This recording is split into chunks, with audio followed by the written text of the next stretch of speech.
तो बच्चों, आज हम एक बार फिर से आ गए हैं अपने वर्ड पावर सीरीज़ के लेक्चर नंबर 5 में। तो ये आज हमारा 5वां दिन है और कल हम एंटी रूट वर्ड को पढ़ रहे थे और इसके पहले भी हम लगभग 11-12 रूट वर्ड पढ़ चुके हैं। तो उसमें शब्दों में मैंने कई और रूट वर्ड भी बताए थे।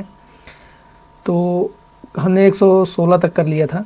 अब आते हैं 117 पर, तो जो कि ये एंटी रूट वर्ड का ही पार्ट है जो हमने उस स्लाइड में छोड़ दिया था। तो आज देखते हैं 117 से। तो 117 में दिया गया है एंटीसीड। एक सेकंड में हाइलाइटर ले लूँ। एंटीसीड देखिए 117 है, ये हमें लगता है कट हो गया है पूरा, यहाँ ध्यान दीजिएगा। तो एंटीसीड मतलब एंटी का तो आपको पता है, वो रूट वर्ड बिफोर हो गया, मैंने बताया था। अब सीड का रूट वर्ड टू गो होता है, चाहे कहीं भी हो, लेकिन इसका अर्थ टू गो होगा हमेशा। सीड का रूट वर्ड का अर्थ टू गो होगा। तो अब इसका निकाला क्या जा सकता है अर्थ, मतलब जो चला गया हो, बिफोर पहले, ठीक, इसको कहते हैं। इसको एंटीसीड को कहते हैं रैंक में आगे हो, जो पहले हो तुमसे, या फिर किसी ऑर्डर में या टाइम में, जो टाइम पहले तुम्हारे समय से पहले हुआ हो, उसको कहते हैं एंटीसीड। और प्रीसीड जो होता है उसी का सिनोनिम्स होता है, उसको भी वही कहते हैं कि जो समय से पहले हो। प्री मतलब पहले, प्री कहीं पर भी लगा हो, उसका अर्थ होता है बिफोर, पहले, ठीक। उसके बाद सीड का आप जानते ही हैं, मैंने बताया रूट वर्ड, ये भी वही हो गया सिनोनिम्स, आपको ये भी पता चल गया, ठीक। अच्छा, तो यहाँ से आप वन वर्ड सब्स्टिट्यूशन अगर इसका बने तो आप इसका वो दे सकते हैं, अगर कहीं आ जाए तो, to go before in rank और ऑर्डर और टाइम, ठीक। तो आप कह दीजिएगा कि एंटीसीड, वही टिक करिएगा। अब उसके बाद आते हैं 118 पे। 18 है एंटीसीडेंट, ठीक। एंटीसीडेंट क्या है? एंटी तो आपको पता है, चूँकि ये मैंने बताया बिफोर। सीड भी बताया, तो सीड का रूट वर्ड हो गया टू गो मतलब पहले चले जाना। तो अब इसका क्या अर्थ हो रहा है? वही इसका भी अर्थ हो रहा है पूर्ववर्ती, जो पहले कोई चीज़ हो गया हो, ठीक। तो इसका क्या दिया गया है इंग्लिश में अर्थ? अ थिंग और एन इवेंट, एक ऐसी कोई वस्तु या घटना, दैट एग्जिस्ट, जो स्थित है, और कम्स होती है, बिफोर अनदर, दूसरे के पहले होती है, एंड मे हैव इन्फ्लुएंसड इट, जो इसे प्रभावित भी कर सकती है। तो वही कहते हैं पूर्ववर्ती, ठीक। एंटीसीडेंट का मतलब पूर्ववर्ती, जो पहले हुई हो, ठीक, इसका अर्थ हो जाएगा। और अब आते हैं 119 पे। तो इसका हो गया एंटीसेसर, ठीक, एंटीसेसर। अच्छा, सीड ओसेस दोनों का अर्थ सेम होता है, रूट वर्ड का अर्थ दोनों का सेम होता है, दोनों का अर्थ टू गो होता है। तो अब इसका क्या होता है? तो एंटी का बिफोर हो गया, ठीक, और सेस का मतलब टू गो, जाना, ठीक। तो इसका एक अर्थ तो आपको हो गया कि वन हु, जो आपसे पहले चला गया हो। आपसे पहले कौन जाता है? वो पूर्वज होते हैं हमारे, ठीक। इसका तो एक अर्थ हो गया एंटीसेसर का मतलब पूर्वज। और इसका एक अर्थ ये भी हो जाता है कि विरोधी। इसको आप ध्यान दीजिएगा, मैंने लिख दिया यहाँ पर दोनों, ये देखिए, मैं जो डिफ़िकल्ट वर्ड होंगे उनको मैं यहाँ पर लिख दिया करूँगा। तो मैं बता दे रहा हूँ, ये विरोधी लिखा गया और पूर्वज लिखा गया, अगर साफ साफ ना दिख रहा हो तो। उसके बाद आते हैं 120 में। 120 में दिया गया एंटी चैम्बर, ठीक। एंटी का तो आपको पता है बिफोर हो गया। उसके बाद चैम्बर क्या हो गया? चैम्बर मतलब आप कभी भी पढ़े होंगे तो चैम्बर का मतलब कोष्ठ होता है। जैसे आप अगर बायोलॉजी पढ़े होंगे तो हार्ट चैम्बर पढ़े होंगे, उसमें हार्ट में 4 चैम्बर होते हैं, तो वही बात है। चैम्बर मतलब कोष्ठ या कमरा, कक्ष, उसको कहते हैं चैम्बर। तो अब वही हो गया कि जो कक्ष से पहले आता है, मतलब आप कहीं से होकर किसी कक्ष में जाते हैं तो उसको क्या कहते हैं? उसको उपकक्ष ही तो कहते हैं, एंटी चैम्बर। मतलब कमरे में घुसने से पहले जहाँ पर घुसते हैं उसको उप ही कक्ष तो कहते हैं। तो इसका अर्थ होगा एंटी चैम्बर का उपकक्ष, ठीक। और अगर इसका वो देखा जाए इंग्लिश में मीनिंग क्या दिया गया है तो उसको देखते हैं, अ room leading into a larger और मोर इम्पोर्टेंट रूम, ठीक, ये चीज़ ये हो गया। अब उसके बाद आते हैं इसके सिनोनिम्स पर। सिनोनिम्स दिया है, एंटी रूम मतलब उपकक्ष, और वेस्टिबुल मतलब उपकक्ष, और उसके बाद लॉबी जो होता है, वही मैंने देखिए, लॉबी इसका सरल शब्द है, जो जिससे होकर प्रत्येक कमरों में जाया जाता है उसको लॉबी कहते हैं, उसी को उपकक्ष भी कहते हैं। और फॉयर ये भी उपकक्ष है। इसको चारों को ध्यान रखिएगा, इसका कभी भी सिनोनिम से एंटोनिम से कुछ भी आ जाए तो उसको आप ध्यान रखिएगा। अब उसके बाद आते हैं 121 पर। तो 121 है एंटी डेट, ये चीज़। अब इसका अर्थ क्या हो गया, एंटी बिफोर, डेट पहले। इसका सीधा अर्थ आपका निकल रहा है कि समय में जो डेट दिया गया हो, किसी समय का जो, किसी कार्य का जो डेट दिया गया हो उसी के पूर्व की बात की जा रही है। तो समय से कोई कार्य पूर्व हो जाता है तो उसी को कहते हैं एंटीडेट हो गया ये, ठीक। इसका अर्थ क्या दिया गया इंग्लिश में, डेट दैट इज़ अर्लियर, जो जल्दी हो जाए, देन द एक्चुअल डेट, मतलब कोई ऐसा डेट में हो जाए कोई कार्य जो एक्चुअल डेट से पहले हो, उसको कहते हैं समय से पूर्व एंटीडेट। अब इसका सिनोनिम भी दिया गया प्री डेट। प्री डेट का मैंने बताया कैसे होगा प्री डेट, प्री मतलब पहले, बिफोर, और उसके बाद डेट का डेट ही हो गया, ये हो गया। अब उसके बाद आते हैं 122 में, ठीक।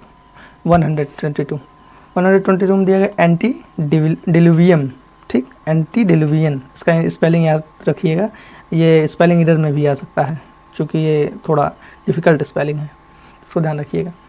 तो एंटी का तो बिफोर हो गया, देखिए मैंने बताया। अब डिलुवियम का क्या हो गया, डिलुवियम जो है इसका तो रूट वर्ड का, तो इसका डिलुवियम रूट वर्ड का तो फ्लड होता है, बाढ़ होता है। लेकिन अब डिलुवियम का अगर अर्थ देखा जाए तो डिलुवियम का अर्थ होता है बाढ़ के बाद छोड़ी गई मिट्टी, ठीक।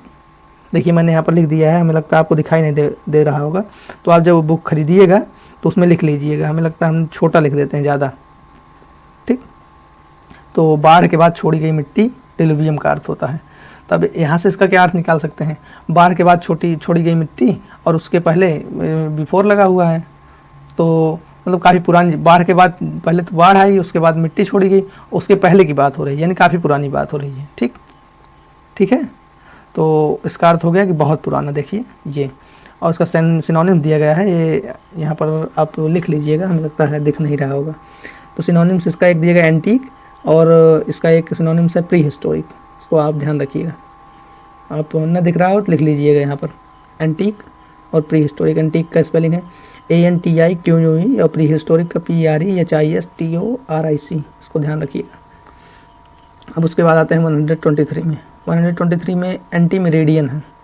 एंटी का तो आपको पता है, ठीक, बिफोर, और मेरिडियन मतलब नून, दोपहर, इसको कहते हैं दोपहर से पहले, बिफोर मतलब दोपहर तक, दोपहर से पहले, उसी को कहते हैं एंटी मेरिडियन। AM यानी 12 बजे से पहले को एंटी मेरिडियम कहते हैं, ठीक, ये हो गया।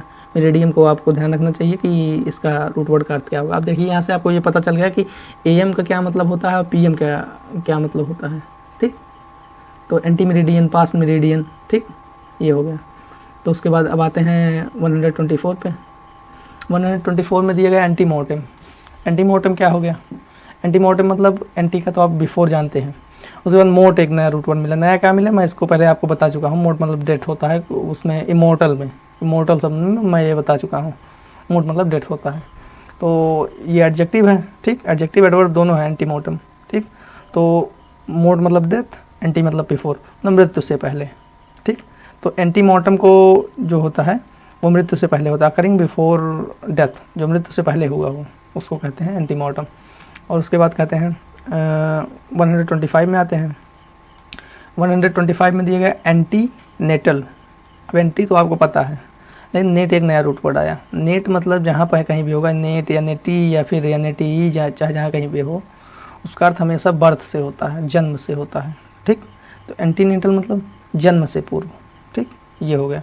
अब उसके बाद इसका इंग्लिश में अर्थ क्या दिया गया, existing before birth during pregnancy, मतलब कोई उपस्थित हो बिफोर बर्थ, जन्म से पहले ही, ड्यूरिंग प्रेगनेंसी, प्रेगनेंसी के दौरान से, उसको कहते हैं जन्म पूर्व, ठीक।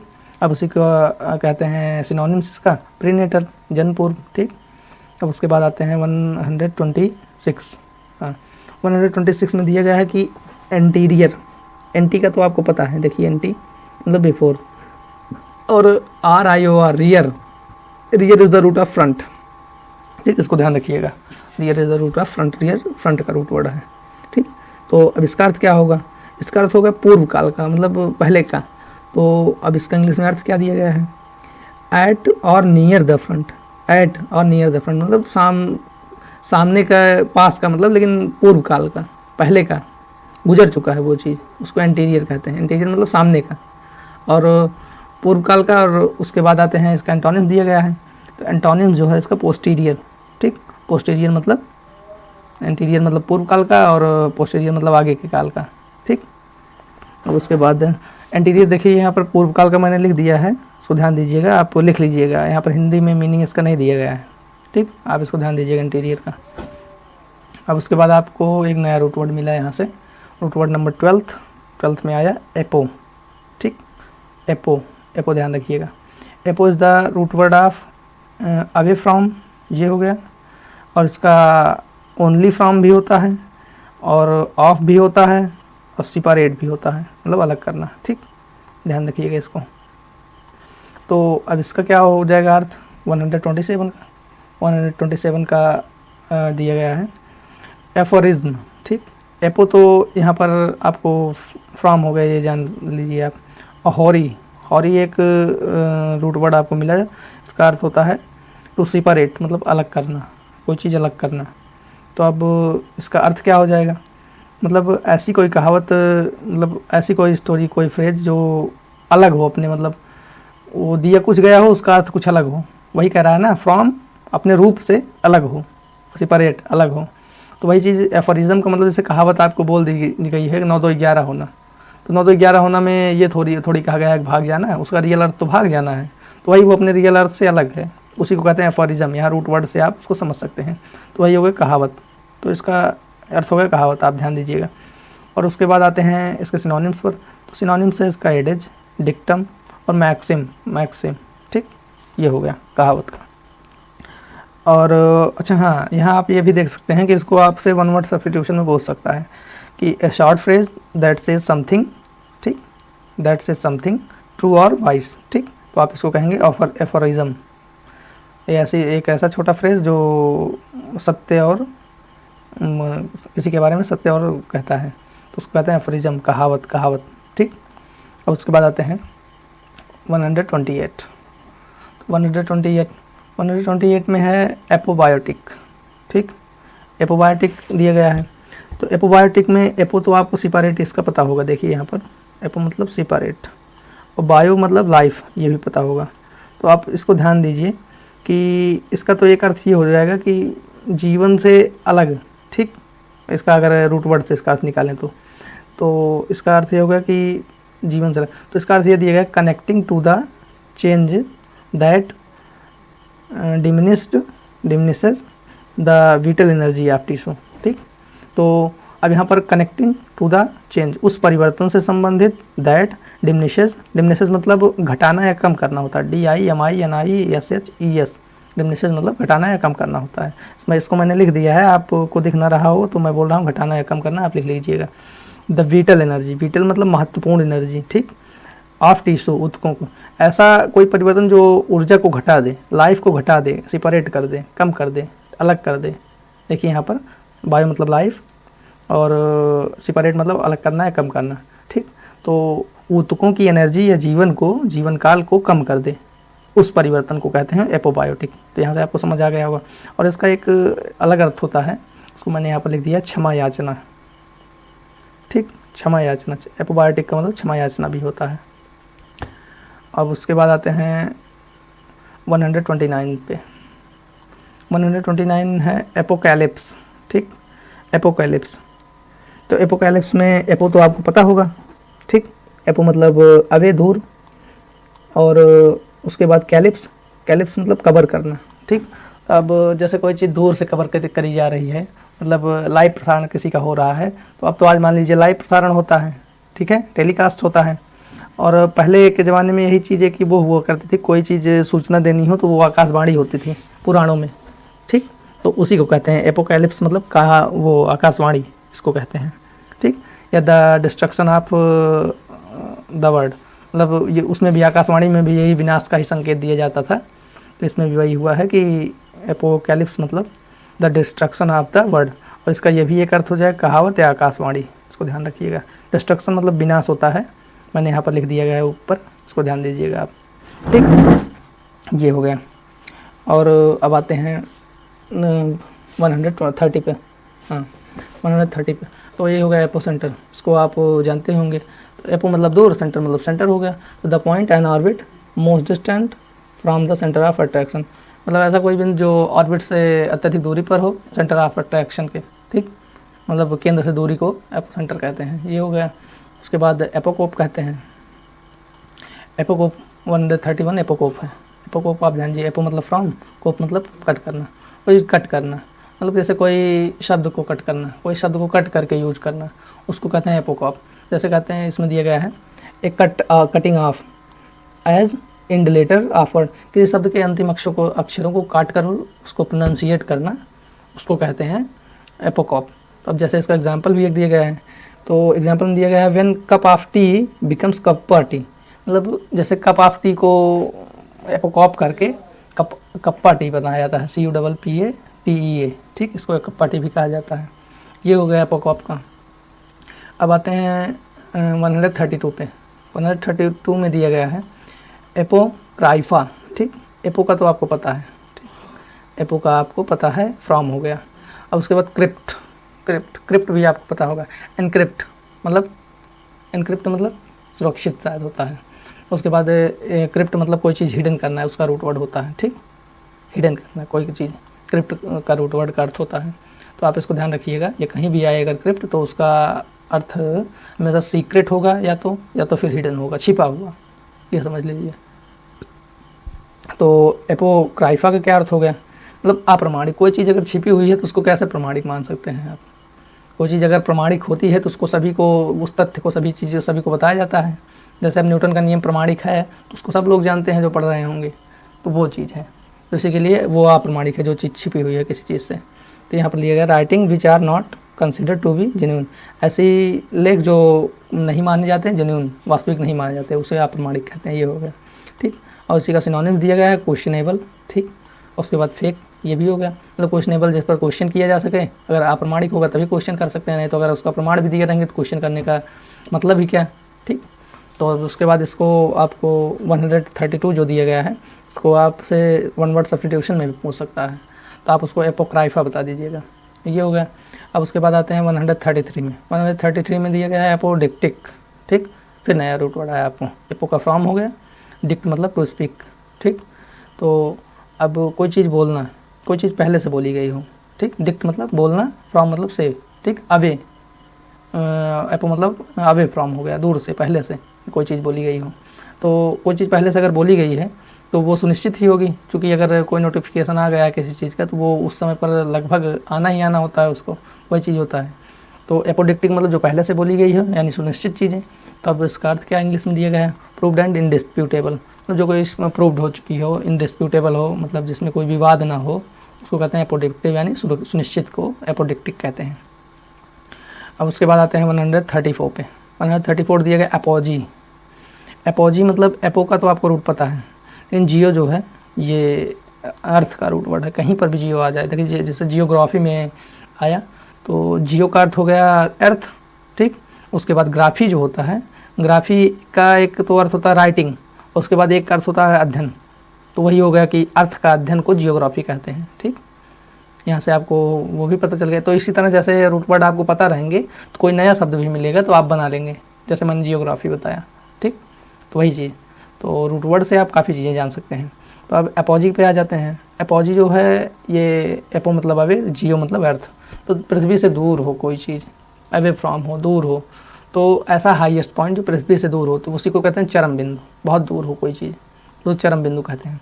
इसमें दिया गया है the highest point of something where it is greatest or more successful, ठीक। ये हो गया, इसको कहते हैं चरम बिंदु। इसी का सिनोनिम दिया गया है पिनाकल, ठीक। पिनाकल मतलब भी चरम बिंदु होता है, और एपेक्स मतलब बहुत ऊंचाई पर होना। एपेक्स मतलब ऊंचा कह सकते हैं आप एपेक्स का। तो ये हो गया 134। अब आते हैं 135। 135 में दिया गया एपोलॉजिया, ठीक। एपोलॉजिया, एपो का तो अवे फ्रॉम आपको पता है, ठीक। अब लॉज शब्द, ठीक, इसका अर्थ होगा लॉज। लॉज मतलब मैंने बताया था लॉग अगर कहीं पर होगा तो उसका अर्थ होगा हमेशा वर्ड से रिलेटेड होगा। तब इसका क्या अर्थ दिया गया है, a formal explanation of belief specially one is unpopular, मतलब एक औपचारिक अनुवाद किसी विश्वास के लिए, किसी विश्वास कोई मत के लिए औपचारिक अनुवाद, स्पेशली जो कोई पॉपुलर ना हो, जो विश्वास पॉपुलर ना हो उसके लिए। तो इसको अगर इसकी शुद्ध हिंदी देखी जाए तो इसको प्रतिपादिका कहते हैं। और उसको समझने के लिए मैंने इसको लिख दिया है कि अपने आचरण या विचारों का लिखित समर्थन, मतलब कोई किसी के आचरण या विचारों का लिखित समर्थन को एपोलॉजिया कहते हैं। आप इसको ध्यान में, यहाँ से मैंने लिख दिया है, अगर ना समझ में आए तो मैं बोल रहा हूँ उसको आप लिख लीजिएगा। अपने विचारों या आचरण का लिखित समर्थन को एपोलॉजिया कहते हैं, ठीक। और इसी की हिंदी प्रतिवादिका है, ठीक, यहाँ से ध्यान दीजिएगा। अब उसके बाद आते हैं 136 में। 136 में दिया गया है एपोलॉग। तो एपोलॉग है, एपो का मतलब अभी फ्रॉम हो गया, तो पता है, लॉग भी आपको पता है, लेकिन लॉग यहाँ पर जो है, एक तो रूट वर्ड इसका वो हो गया, वर्ड हो गया, ठीक, वर्ड तो आप जानते हैं, लेकिन एक दूसरा होता है इसका रूट वर्ड डिस्कोर्स। डिस्कोर्स मतलब उपदेश या प्रवचन, ठीक। तो मतलब अब एपोलॉग का क्या अर्थ यहाँ से निकाल सकते हैं, आप वर्ड को अगर छोड़ दें, डिस्कोर्स को इसका अर्थ लें, क्या अर्थ निकाल सकते हैं, इसका अर्थ लगभग प्रवचन से या फिर उपदेश से लिया अगर निकल रहा है ना, तो प्रवचन किस चीज़ में किया है, जैसे नीति चीज़, मतलब अच्छी चीज़ें बताई जाती है, जैसे नीति कथा हो कोई, तो उसको, तो वही एपोलॉग का मतलब नीति कथा या प्रतीक कथा हो गया। तो इसका सिनोनिम्स मैंने अलग पहले पढ़ा चुके हैं आपको, और लीजेंड मतलब वही होता है कि नीति कथा या प्रतीक कथा, इसी का सिनोनिम्स है, ठीक। अब इसमें जैसे आपसे पूछ लिया 136 का, ए short story express a moral, एक ऐसी छोटी कहानी जो नैतिकता बताती हो। तो वन वर्ड सब्स्टिट्यूशन पूछ लिया, आपको 3 ऑप्शन अदर दे दिए, एक ऑप्शन एपोलॉग दे दिया, या फिर एलेगरी दे दिया या लीजेंड दे दिया गया। तो आप उसमें से यही जो एक इसमें से कोई दिया होगा वही टिक करेंगे, और अगर इसमें से तीनों दिए गया है तो आप सिर्फ एपोलॉग टिक करेंगे, क्योंकि ये एग्जैक्ट इसका अर्थ ही है, ठीक, ये हो गया। अब उसके बाद आते हैं 137 में 137 में दिया गया एपोलॉजी, ठीक। एपोलॉजी मतलब, एपो मतलब फ्रॉम, लॉज मतलब वर्ड, अवे फ्रॉम, ठीक, और लॉज मतलब वर्ड, मतलब अब इसका अर्थ निकाला जाए कि अवे फ्रॉम मतलब दूर से, वर्ड मतलब शब्द बोलना, स्पीच करना, इसको कहते हैं लॉज मतलब स्पीच या वर्ड दोनों से होता है। तो लॉज का रूट वर्ड का अर्थ स्पीच और वर्ड दोनों होता है, इसको ध्यान रखिएगा, ठीक। तो कोई चीज़ दूर से बोलना मतलब उसके खड़े होकर ना बोलना, नीचे आप झुक जाओगे तो उसको दूर ही बोलेंगे, ठीक। तो अगर आप नीचे झुक के कोई चीज़ कर रहे हो तो उसको कहते हैं कि क्षमा मांग रहे हो, ये वो पोजीशन होती हो, वही एपोलॉजी का मतलब हो गया क्षमा याचना, ठीक, क्षमा याचना। तो इसमें इसका इंग्लिश में क्या दिया गया है एक्सप्लेनेशन मैं बताता हूँ। Statement saying sorry for something that has been done wrong. Statement ऐसा कथन जो कहा जा रहा हो, सॉरी किसी चीज़ के लिए क्षमा मांगी जा रही हो, that is had been done wrong, जो कोई काम गलत हुआ हो उसको, तो वही क्षमा याचना को एपोलॉजी कहते हैं। कन्फेशन मतलब कोई चीज़ स्वीकारना कि यहाँ गलती हुई है, ठीक, गलती को स्वीकारना, और रिग्रेट मतलब खेद, ठीक, तो इसी का सिनोनिम्स हो गया। और डिनायल मतलब इनकार करना, कोई चीज़ मतलब आपने किया है उसका इनकार कर रहे हो कि मैंने नहीं किया, तो उसको डिनायल कहते हैं। और इसी को सिनोनिम्स देखा जाए तो डिनायल का सिनोनिम्स रिफ्यूज़ल है, और एपोलॉजी, ये डिनायल और रिफ्यूज़ल जो हैं वो एपोलॉजी के एंटोनिम्स हैं, इसको ध्यान रखिएगा। अब उसके बाद आते हैं 138 में दिया गया एपोप्लेक्सी, ठीक। एपोप्लेक्सी, एपो मतलब तो ऑफ हो गया आपका, ऑफ मतलब बंद, प्लेक्स मतलब टू स्ट्राइक, ठीक, टू स्ट्राइक मतलब प्रहार होना, मतलब कोई ऐसे प्रहार हुआ हो आपको, उसके बाद आप मूर्छित हो गए हों, वो चीज़ कहते हैं जिसमें आपको चेतना न रह गई हो, ठीक। ऑफ मतलब बंद होना, मूर्छित होना, तो वही हो गया। स्ट्राइक मतलब प्रहार करना, इसको ध्यान रखिएगा। प्लेक्स जो is the root of to strike, ठीक, प्लेक्स हमेशा स्ट्राइक का रूट वर्ड होता है, इसको ध्यान रखिएगा। तो वही अगर कोई प्रहार हुआ आपको और आप मूर्छित हो गए तो वही होते हैं कि उसको मिर्गी कहते हैं, लकवा मार जाना कहते हैं। तो इसका इंग्लिश में अर्थ क्या दिया गया है देखते हैं। The loss of the ability to feel or move caused by injury in the brain, ठीक। तो कोई चीज़ फील करने या टहलने की, हिलने की एबिलिटी को खो देना किसी ब्रेन इंजरी के दौरान, उसको कहते हैं मिर्गी एपोप्लेक्सी, ठीक। उसके बाद आते हैं 139 में 139 दिया गया एपोस्टेट। एपोस्टेट इसका सीधा अर्थ आप निकाल सकते हैं। एपो मतलब अवे, स्टेट मतलब अवस्था, ठीक, अपनी अवस्था से जो दूर चला गया हो, मतलब जो पहले था उसको त्याग दिया हो कोई चीज़, वही वन हुए वंडन सिरपेत, जो अपने धर्म को त्याग दिया गया हो। तो जैसे आपकी अवस्था पहले थी कि आप हिंदू धर्म को मानते थे और आप उससे अब दूर चले गए हैं, तो वही उसी को कहते हैं कि स्वधर्म त्यागी, ठीक, उसी को एपोस्टेट कहते हैं। अब आते हैं 140 में, ठीक। 140 दिया गया है एपोस्टल, ठीक। एपो को तो आपको पता होगा रूट वर्ड, एपो मतलब आप, और अस्टल जो होता है ये रूट वर्ड होता है, एक मिनट, हाँ, स्टल जो होता है ये रूट वर्ड होता है टू सेंड का, कोई चीज़ भेजने का, ठीक। तो इसको कहते हैं द धर्मदूत, अगर एक तरीके से कह सकते हैं। अपोस्टल मतलब धर्मदूत यहाँ पर दिया गया है। तो इसमें दिया क्या गया है इसका अर्थ, द डिसिपल्स ऑफ जीसस, मतलब वही उनके जीसस के शिष्य को अपोस्टल कहते हैं, उसी को धर्मदूत भी कहा जा सकता है। तो आज की स्लाइड में बस इतना ही, और आप कमेंट में ये बताना कि वीडियो कैसी लगी। अगर वीडियो अच्छी लगी हो तो चैनल को सब्सक्राइब एंड लाइक करिएगा, और मिलते हैं अगले वीडियो में फिर इसी वर्ड पावर सीरीज़ के अगले लेक्चर के साथ। तो